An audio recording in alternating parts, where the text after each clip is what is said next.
Welcome to today's deep dive. We're going to be going through CDSL's annual report for the fiscal year 2023-24. Yes, CDSL, which is short for Central Depository Services, India Limited. They're a really big deal in the Indian stock market. They handle assets worth over 64 lakh crore. Now, I know annual reports can be a little intimidating, but they're full of valuable insights, especially if you're an investor. Think of it as a window into how the company is performing, their strategies, and what they're planning for the future. Right. And today we'll break down the complex stuff and highlight the most important parts of CDSL's report. We'll talk about their impressive growth, their plans, and what it all means for your investments. So let's jump right in.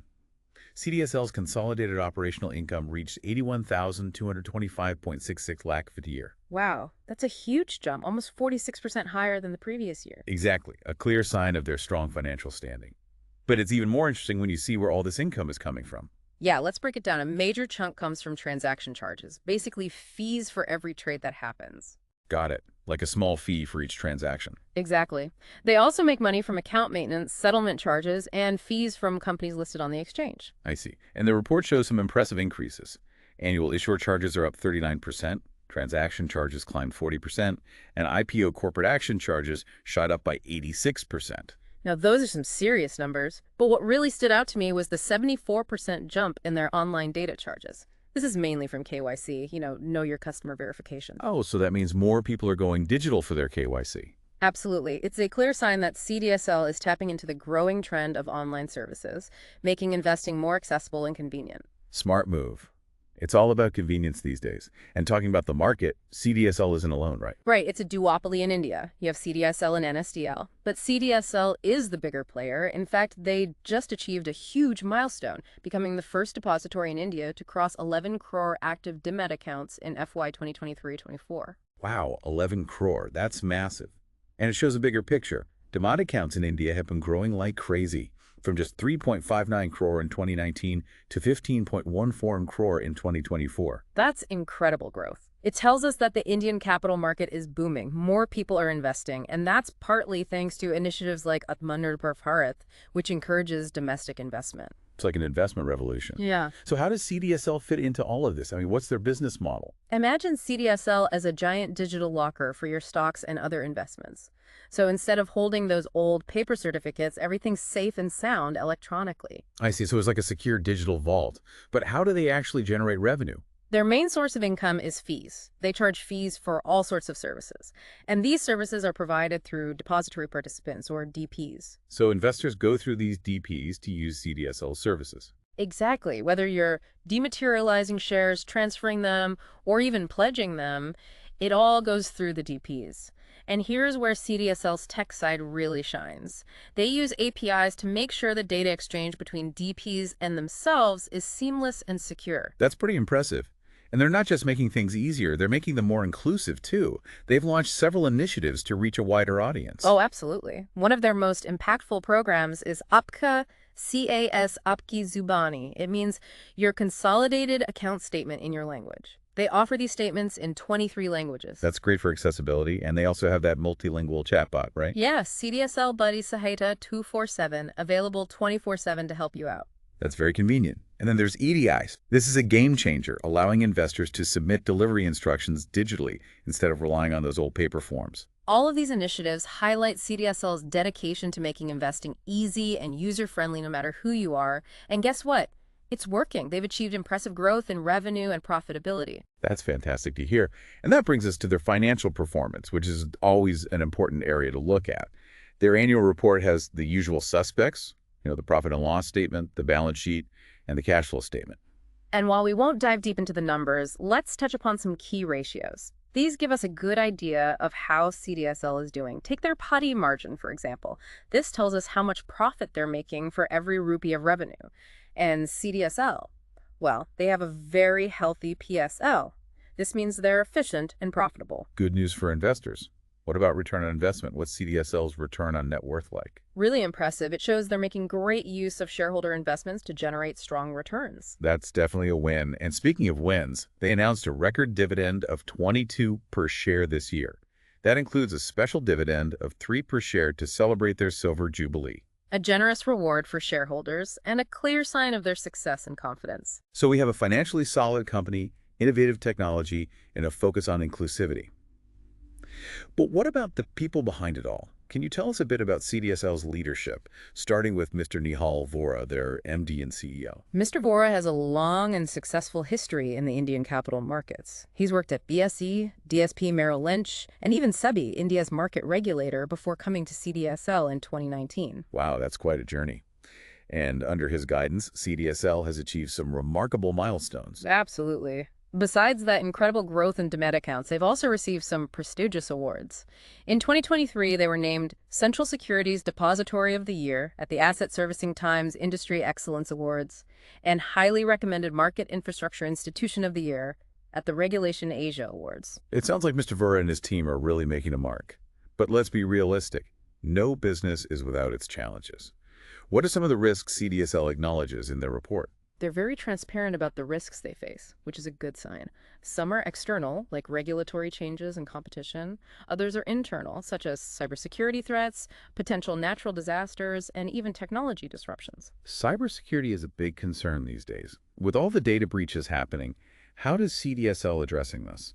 You're right, cybersecurity is crucial, especially now with everything going digital. CDSL recognizes this. They're well aware of the increasing sophistication of cyber attacks and the potential damage they could cause. They've implemented a multi-layered security system with backups, top-notch information security, and strong cybersecurity practices. Good to hear. What about competition? How do they plan to stay ahead in such a dynamic financial landscape? That's a great question, and it leads us perfectly into their future strategies, which we'll dive into after a quick break. Stay tuned. We'll be right back. Welcome back. We've covered a lot of ground in CDSL's annual report, from their financial performance to their innovative initiatives. Now let's look ahead. What's next for CDSL? How do they plan to stay ahead in the game? They've been doing really well, but what's their secret sauce for future growth? Well, their roadmap highlights some key areas. First, they're really focusing on technology and innovation. That makes sense. They've already shown their tech savvy with things like e-days and multilingual services. Exactly. And they're planning to develop even more user-friendly solutions and expand their use of APIs. That means smoother and more efficient interactions for investors like you. Sounds great. And with the Indian market growing so fast, are they also looking to reach new customers? Oh, definitely. They're targeting new investor segments, especially in Tier 2 and Tier 3 towns. Think awareness campaigns that highlight the benefits of investing and the role of a depository like CDSL. So they're educating and expanding their reach at the same time. Right. And that ties in perfectly with their focus on financial literacy. Remember that NEVE campaign we talked about? Yeah, the one empowering investors. Exactly. They're taking that campaign to 25 cities across India, reaching out to all sorts of folks, from soldiers to people in rural communities. That's really impressive. They're helping to create a more financially literate India. It's crucial. When investors are well informed, they make smarter choices. It contributes to a healthier financial system for everyone. So we have technology, market expansion, and financial literacy, a powerful combination for growth. Absolutely. But they're also very aware of the importance of managing risks. They're constantly adapting to new threats, strengthening their cybersecurity, and tightening their internal controls. It's like they're building a fortress around investors' assets. That's a good way to put it. Trust is everything in this business, and they're doing everything they can to protect that trust. From everything we've discussed, CDSL seems like a really solid company to invest in. They have a lot going for them, that's for sure. But remember, all investments come with some level of risk. Do your research, understand your investment goals, and talk to a financial advisor. Good advice. It's always important to be informed. Absolutely. That being said, CDSL is a company to watch. They're doing some really interesting things in a very dynamic and exciting market. And their annual report gives us a glimpse into their journey so far and their vision for the future. What stands out to you the most? I'm still amazed by that incredible growth in demat accounts. It's amazing to see so many people in India embracing investment opportunities. I agree. It really speaks to how much more accessible financial markets have become and the growing awareness of the importance of investing. It makes me wonder about the bigger picture. What does this digital transformation mean for the future of India's capital markets? That's a great question, and it's something we'll delve into further in our next segment, along with a closer look at CDSL's role in building a more inclusive financial landscape for India. I'm looking forward to that discussion. Stay with us. We're back, and we've been taking a deep dive into CDSL's annual report, exploring their impressive growth and the overall expansion of the Indian depository industry. Now let's zoom out a bit. What does all this mean for investors, and how is CDSL influencing the future of finance in India? It's like taking a step back and seeing the whole picture. Exactly. We've talked about the rapid shift towards digital in India's capital markets. More and more people are opening demat accounts, getting information online, and trading digitally. It's a huge change from those days of physical share certificates. Right. And this move to digital is having a big impact. It makes investing easier, more convenient, and you can see what's happening. It puts the power in the hands of the investors with information and tools at their fingertips. But just like any technology, there are some things to watch out for. Cybersecurity threats are real, and people need to be digitally literate. And that's where CDSL is stepping up. They're not just a depository, they're actively building a safer and more inclusive financial system. That's right. They're investing a lot in cybersecurity, promoting financial literacy with things like the NEVE campaign, and working with partners to make financial services available to more people. So it's not just about transactions, it's about empowering investors. Exactly. This focus on inclusion is especially important in India.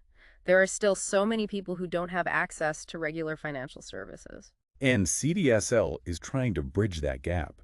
They're expanding into smaller cities, offering services in different languages, and making investing less complicated. It's really commendable. When financial services are available to everyone, it makes for a fairer and more prosperous society. It's like they're making finance more democratic. I like that. They're giving people the tools to control their financial future and be part of India's growth. If our listener could take away just one key message from our deep dive into CDSL's annual report, what would you say it is? The main takeaway is that India's financial landscape is changing fast, and CDSL is leading the way. They're pushing innovation, inclusion, and putting investors first. And their success is tied to the success of the whole Indian capital market. Exactly. As the market grows, so does CDSL. And their focus on empowering investors sets the stage for a more vibrant and inclusive financial future for India. It's definitely a future worth investing in. It is. And as we wrap up our deep dive, I want to leave our listeners with something to think about. How can we all play a role in shaping this future? What can we do to make financial services more inclusive and accessible for everyone? That's a great question. It's a team effort. Every step we take towards better financial literacy, more inclusion, and responsible investing makes a difference. Well said. Thanks for joining us on this journey exploring CDSL and the changing world of Indian finance. We hope you found this deep dive informative and engaging. And as always, you can find links to the full annual report and other resources in our show notes. Until next time, keep learning, keep exploring, and keep diving deep. And remember, happy investing.